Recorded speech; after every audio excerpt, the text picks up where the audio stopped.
escuela o universidad o unidad básica o centro cultural que no ha participado y no ha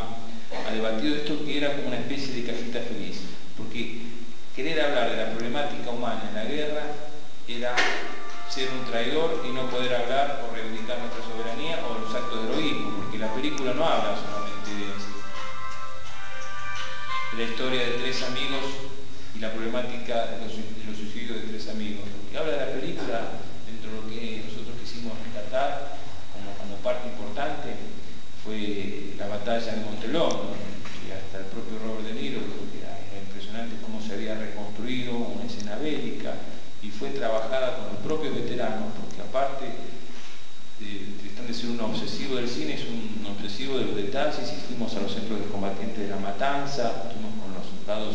y los veteranos correntinos, estuvimos en La Plata, en Quilmes, en Humano, rescatando el acto de heroísmo más importante, que fue la batalla de Montelón, donde el soldado argentino peleó de igual a igual, a partir de un error de los británicos que creían que estaban llegando a degollar a una unidad que estaba en Montelón, y se meten en un campo minado, pisan una de las minas, el último de los soldados, alerta a los soldados argentinos, y se genera un tipo de batalla que ni siquiera en la Segunda Guerra Mundial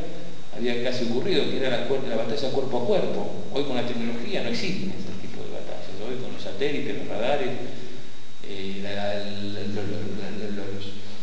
los sensores y las minas infrarrojas, es imposible que vuelva a existir una batalla que dignifica al soldado argentino, porque no quisimos hacer solamente la problemática o victimizar al soldado, sino dentro de lo que es el ejército argentino y dentro de lo que son las instituciones, lo que creo que se ha hecho fue un abuso de autoridad. El miércoles pasado el jefe del ejército decía que esconderlo al tema, pero es un tema que está latente, porque el estrés postraumático empieza a profundizarse ya cuando no tenemos esa muerte que nos conoció cuando éramos adolescentes. Cuando empezamos a pensar en la muerte que viene, biológica, ya uno empieza a angustiarse mucho más, y esa angustia de la guerra y los fantasmas de la guerra empiezan a aparecer con mucha violencia. Hay casos de suicidios terribles, como en La Plata, un compañero que era ingeniero con 2 hijos, una familia bárbara, los cables se cruzaron, fue al bar ahí frente a una media cuadra de la legislatura, agarró un arma, fue al baño y se pegó en la boca. Entonces, sobre eso me parece que Iluminados por el Fuego abrió un debate que era necesario, porque no tenemos que esconder nuestras vergüenzas, lo que nos duele. Y la sociedad argentina demostró un síntoma de madurez, o universidad, o unidad básica, o centro cultural, que no ha participado y no ha debatido esto, que era como una especie de cajita feliz, porque querer hablar de la problemática humana en la guerra era ser un traidor y no poder hablar o reivindicar nuestra soberanía o los actos de heroísmo, porque la película no habla solamente de la historia de tres amigos y la problemática de los suicidios de tres amigos. Lo que habla de la película, dentro de lo que nosotros quisimos rescatar como parte importante, fue la batalla de Montelón, y hasta el propio Robert De Niro dijo que era impresionante cómo se había reconstruido una escena bélica, y fue trabajada con los propios veteranos, porque aparte de ser un obsesivo del cine, es un obsesivo de los detalles, y fuimos a los centros de combatientes de La Matanza, estuvimos con los soldados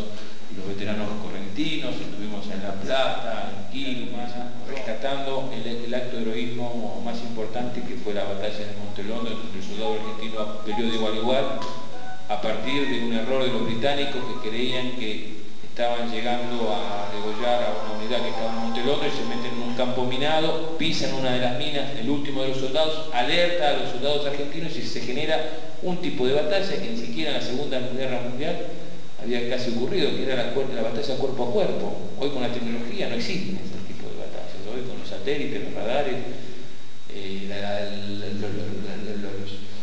los sensores y las minas infrarrojas, es imposible que vuelva a existir una batalla que dignifica al soldado argentino, porque no quisimos hacer solamente la problemática o victimizar al soldado, sino dentro de lo que es el ejército argentino y dentro de lo que son las instituciones, lo que creo que se ha hecho fue un abuso de autoridad. El miércoles pasado el jefe del ejército decía Y los ramos no existen, existen los actos de heroísmo, aquellos que actuaron con dignidad y aquellos que también, por esa sensación de que estábamos con el Colima y no con el soldado, generaron esa situación de violencia que hoy ha marcado que esa problemática del estrés postraumático y la del suicidio aún sea mucho más honda y más profunda que la normal. Por suerte hoy esto de poder hablar ha generado que se hayan abierto las heridas, que mucha gente haya podido curarse, que otros hayan vuelto. Este mes de marzo han ido más de 20 combatientes a las islas y más de 200 han reencontrado con ese fantasma del pasado, que duele, pero nos demuestra que la guerra quedó atrás, porque en definitiva lo que uno trató de hacer es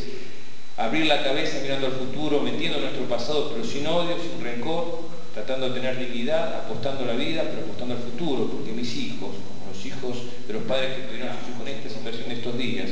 con la manipulación que hubo en los medios por estos días con relación al campo y al tema de los buenos y los malos, porque cuando yo veía, y hace 25 años que trabajo de periodista, a los señores rurales del campo con palos y decía, no son violentos los casos, esas personas que paraban al trabajador por 15 días con sus palos, pero no, acá los buenos allá y los malos acá. Que poco hemos aprendido a veces de debatir y de tratar de encontrar qué camino nos queda como los argentinos. Pues yo no quiero esta Argentina de estos días pasados. Y era la que soñaba cuando empecé a militar con esta bandera de hablar de la memoria y hablar por la vida. Porque ustedes piensen que a mí me ha recibido un perro ladrando, una luz blanca en una mano. Y hoy, después de 26 años, están ustedes y vengo hace varios días hablando de Malvinas y es el mejor recibimiento que no tengo yo, sino que tienen aquellos que murieron en nuestras islas luchando por esa causa que es nuestra reivindicación de soberanía, aquellos que volvieron y fueron olvidados, marginados y que nosotros tenemos una oportunidad de no estar discriminados y integrados a ustedes, y fundamentalmente por nuestros hijos y por la vida. Así que por la vida, gracias por estar acá.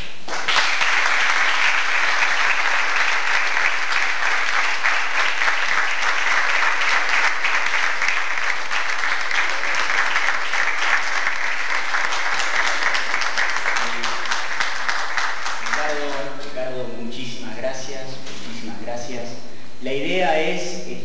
para todos los que quieran, hacerles a los dos panelistas algunas preguntas, así que queda abierta la reflexión y la discusión para cualquiera que tenga ganas de decir algo, preguntar algo.